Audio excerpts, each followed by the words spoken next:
Hello everyone! Good afternoon! Alam nyo ba guys, kanina may bumisita po sa amin dito na subscriber namin and we're so happy na we're so happy to meet them and tatlo lang sila, no? And galing pa sila sa USA, bagong dating lang sila dito sa Pilipinas kasi may pinrasis lang daw sila, tapos sa May babalik na naman sila ng US and they are so happy na na-meet nila yung mga Russian vlogger like sa Tilisa, si Papa Sergey at saka syempre si Andre. Nakaalis na po sila and ngayon bali mag-ikot-ikot lang kami dito kasama si Lu kasi uwi pa siya mamayang hapon sa main city sa Davao. Mamayang hapon. So ayan, samahan muna natin siya maglibot-libot dito para naman alam niya na kung ano yung meron dito kasi bago lang siya dito. Ayan, makikita niyo yung weather namin. Sobrang init talaga. Ayan.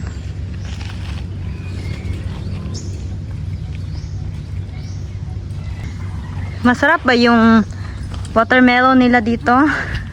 Tapos, palit na. Hindi pa deliver ba siguro? Pero ang panahon ba, init kayo. Let's go. Ayan. Sobrang init talaga. Siyempre, andito tayo sa Pilipinas. Mainit talaga. And ngayon nga pala guys, may papakita ako sa inyo na prutas. Hindi ko alam kung lahat ba ng lugar tawag na kaya matubuan dito. Kung may tanim ba na ganito sa inyo. Pero sa aming lugar talaga maraming ganito. And nadaanan namin to kahapon, marami na siyang hinog. I mean, nagyawa na siya.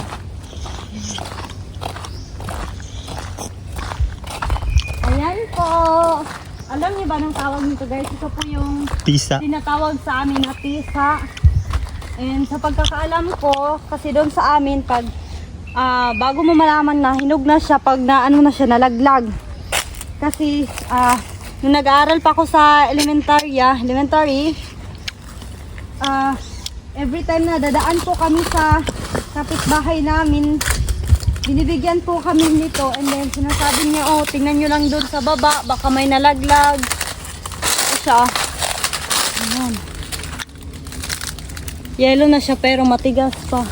Basta pagkakaalam ko pag nalaglag na siya, it means hinog na. Ayan, tingnan nyo. You can see sobrang daming bunga din. Halos lahat yellow na, dilaw. And tingnan nyo yung puno niya, di naman gaano kalakihan yung puno niya pero ang dami pa ding bunga. Ayan.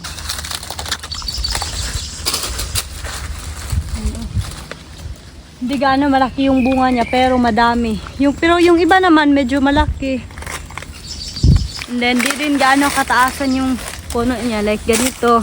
Maabot mo lang ng kamay mo. Ayan, di ba? Sobrang dali lang maabot. Sa Russia po, ang tawag po sa banana nila is banan. And then sa buko naman nila o coconut is kakos. And then sa watermelon naman nila is arbus. And then sa orange naman nila is mandarin. Dito si Auntie Ira naglalakad na sobrang init. Hello guys! Ngayon ay pupunta kami sa beach. Kasama natin si Lu kasi uwi na siya mamaya. So bago siya umuwi, makaligo muna tayo. And then di na namin kasama si Andre kasi sige na doon lang yung pamati. Opo. Masama yung pakiramdam niya. Masama yung pakiramdam niya kaya kami na lang muna. And then ganito yung pormahan natin kasi syempre mag picture tayo.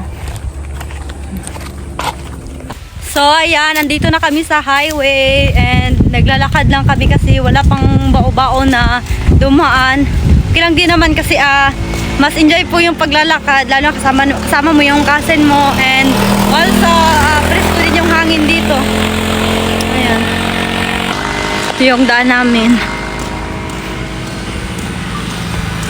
So ayan guys, pagdating ko dito, ayan, ang daming tao kasi weekend. Ayan. Bali, di na po kami kumuha ng cottage kasi kami lang din naman dalawa ni Lo. Yeah. Magpo-forma. And ayan, lumiit yung tubig. Tingnan nyo, ang laki ng ano niya. Dati dito pa yung tubig pero ngayon, di ba, ang layo na. So, ayan guys, bali din na po kami kumuha ng cottage kasi kami lang din naman dalawa ni Lo and as you can see, malaki din naman yung space. So, ayan, bali, upo-upo lang kami kahit saan.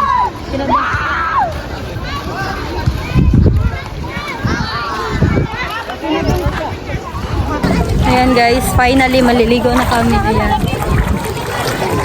Medyo nag-umulan po ng konti pero pa-stop-stop po siya. Uy, nako, sobrang lamig ng tubig. Hi, Lo. Ayan. Malamig yung tubig, no? Sobrang lamig.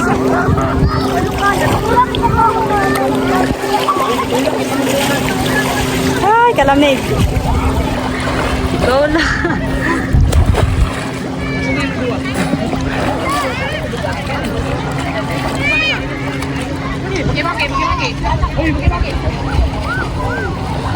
Mag-try tayong maghanap ng starfish.